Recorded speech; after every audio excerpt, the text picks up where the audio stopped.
नमस्कार। कभी आपने सोचा है कि आपके समाज में, आपके परिवार में, आपके आसपास में जितने भी 90% वाले लोग रहते हैं, यानी डायमंड परिवार के लोग रहते हैं, SC ST OBC माइनॉरिटी के लोग रहते हैं, उनमें पढ़े लिखे लड़के लड़कियां, युवा बेरोजगार क्यों हैं? मैं बताता हूँ इसके पीछे का कारण। बात सही लगे तो चैनल को शेयर और सब्सक्राइब कीजिएगा और इसको हर व्यक्ति तक पहुंचाइए। देखिए, जब चुनाव का समय होता है उस समय आप लोग बिना सोचे समझे किसी भी पॉलिटिकल पार्टी जिसका कि कैंडिडेट आपको देख के, सुन के, टीवी के माध्यम से या किसी के कहने पे अच्छा लगता है, उस राजनीतिक पार्टी या उसके प्रत्याशी को आप वोट दे देते हो। लेकिन क्या आपको पता है कि जो भी ये राजनीतिक पार्टी हैं, खास करके दिल्ली में आज दो राजनीतिक पार्टियां हैं जिसको हम कह सकते हैं सरकार में। दिल्ली में, स्टेट में आम आदमी पार्टी और केंद्र में बीजेपी। ये दोनों राजनीतिक पार्टियां सिर्फ 10% लोगों को फ़ायदा पहुंचाने के लिए बनी हैं।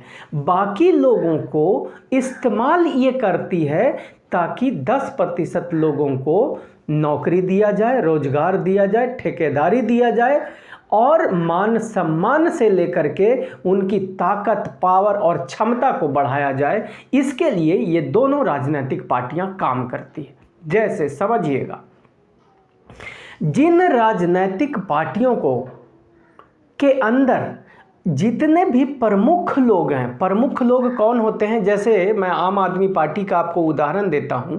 आम आदमी पार्टी का जो प्रमुख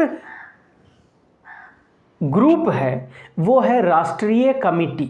उस राष्ट्रीय कमेटी में आप देखोगे 5 व्यक्ति हैं और पांचों के पांचों 10% वाले लोगों में से हैं।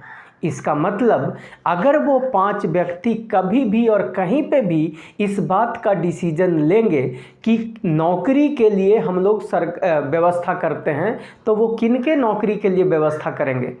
उनके नौकरी के लिए जो जिससे वो बिलोंग करते हैं, यानी 10% वाले लोगों के लिए वो नौकरी की व्यवस्था करेंगे, रोजगार की व्यवस्था करेंगे, ठेकेदारी की व्यवस्था करेंगे। अब देखिए, आप कहिएगा कि लेकिन आम आदमी पार्टी ने तो इतने SC, इतने ST, इतने OBC के लोगों को टिकट दे दिया। अब समझिएगा बात को, जो टिकट देने वाली जो जगह होती है उस जगह पे भी क्या है, जितने भी लोग हैं उसको पॉलिटिकल अफेयर्स कमेटी बोला जाता है। उस पॉलिटिकल अफेयर्स कमेटी में जो भी 10-15 लोग हैं, 90% वाले लोगों का बस वहाँ कागज का पेट भरने के लिए 1-2 व्यक्ति को रख लिया जाता है। और वो 2 व्यक्ति कौन होता है? जो उनके तलवे चाटने वाले लोग होते हैं, जो अपने ज़मीर को बेच करके, जो जानता है कि ये दलित और पिछड़े के खिलाफ डिसीजन है, लेकिन फिर भी उस पर वो अपना साइन करता है और मोहर लगाता है, क्योंकि उसको वहाँ पे रहना है। वो एक खुदगर्ज और मतलबी व्यक्ति है, जो हो सकता है हमारे समाज, घर परिवार का व्यक्ति हो। तो वैसे व्यक्ति को ये जो 10-15 लोगों की कमेटियाँ होती है उसमें से 1 या 2 व्यक्ति को रख लिया जाता है, जिसका कि डिसीजन में कोई भी महत्व नहीं होता है। वो वही करता है जो बाकी 9 लोग कहते हैं। ठीक है, अब देखिए, जब 10 में 9 लोग 10% वाले लोगों का होगा, तो वो 10% 9 लोग जो हैं वो किसके लिए व्यवस्था बनाएगा? जैसे टिकट बांटने की बारी आई तो टिकट बांटने में कहेगा कि देखो भाई, सबसे कम से कम जो जो 90% वाले लोग हैं उनको टिकट देना, ताकि हमारे लोग ज़्यादा से ज़्यादा काउंसलर और विधायक बन सकें। आप समझ रहे हो? अच्छा, अब वहाँ पे तय होगा कि ठीक है, SC ST OBC को तो मान लीजिए 20 सीटें देनी पड़ेगी, लेकिन वो 20 सीटें किसको देनी है? तो वो देखेगा कि जो सबसे ज़्यादा हमारा चापलूसी करता है, जिसको ये कहने पे कि तुम आरक्षण ख़त्म कर दो और वो साइन कर देगा, उसको वो टिकट देगा।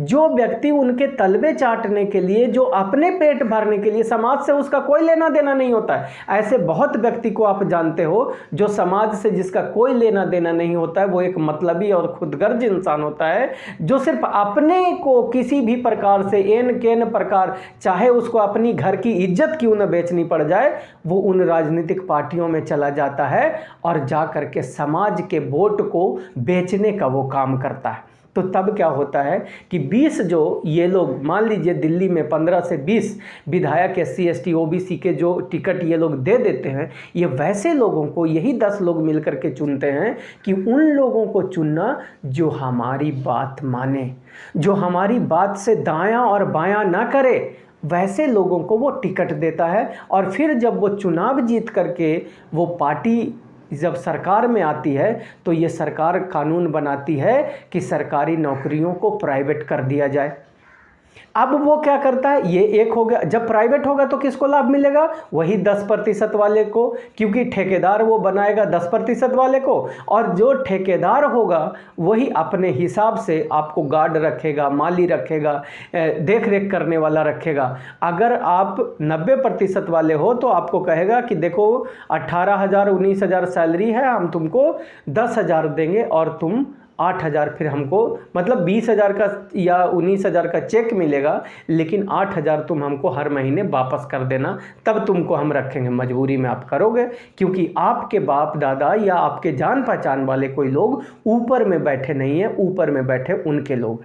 मिला जुला के मैं ये कहना चाहता हूँ कि जब आप वोट किसी ऐसे व्यक्ति को दे देते हो जो व्यक्ति उन राजनीतिक पार्टियों से रिश्ता रखता है, जो 10% वालों को फ़ायदा पहुंचाता है, और जब उनकी सरकार बन जाती है तो जितने भी मेंबर, डायरेक्टर, चेयरमैन, ये बड़े बड़े पद जो संस्थाओं की होती है, उसका वो वही 10% वाले लोगों का बनाते हैं। और फिर जब डायरेक्टर, मेंबर, चेयरमैन उनके लोग होंगे, थाने में SHO होगा, DCP होगा, सब उनके लोग जब होंगे, तो वो क्या करेगा, जितनी भी नौकरियां चाहे पुलिस में निकलेगी, जितनी भी ठेकेदारी चाहे जल बोर्ड में निकलेगी ठेकेदारी, पार्कों का देखरेख का ठेकेदारी निकलेगा, पार्किंग का ठेकेदारी निकलेगा, शौचालय के देखरेख का जो ठेकेदारी निकलेगा, ये सारी ठेकेदारियां जो है वो किसको वो लोग देंगे?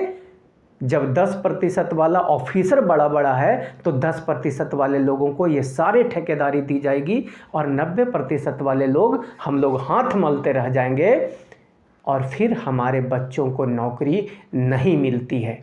तो अब मैं जो आपको समझाना चाह रहा हूँ कि आपको आज से प्रण कर लेना है कि अपना वोट उन्हीं राजनीतिक पार्टी को देंगे जो राजनीतिक पार्टी में प्रमुख लोग, प्रमुख कौन, जैसे राष्ट्रीय कमेटी के लोग, जब पार्लियामेंट्री अफेयर्स कमेटी के लोग, और अन्य जो प्रमुख पद हैं, उन पदों पर अगर आपके लोग 100 में 90 हैं या 10 में 9 है, तो उसी राजनीतिक पार्टी के प्रत्याशी को हम वोट देंगे, नंबर 1। नंबर 2 कि हम SC ST OBC के प्रत्याशी को हम वोट देंगे, भले ही वो निर्दलीय हो, लेकिन बहुजन विकास की विचारधारा को समझता हो, तब वो आपके लोगों को डायरेक्टर, मेंबर, चेयरमैन बनाएगा जीतने के बाद, या अपने लोगों के लिए उनके हक और अधिकार की लड़ाई विधानसभा में लड़ करके आपके बच्चों को नौकरी और रोजगार दिलाने का काम करेगा। बात सही लगे तो फिर से कहता हूँ, चैनल को शेयर और सब्सक्राइब कीजिएगा। धन्यवाद। जय भारत, जय संविधान, जय डायमंड परिवार।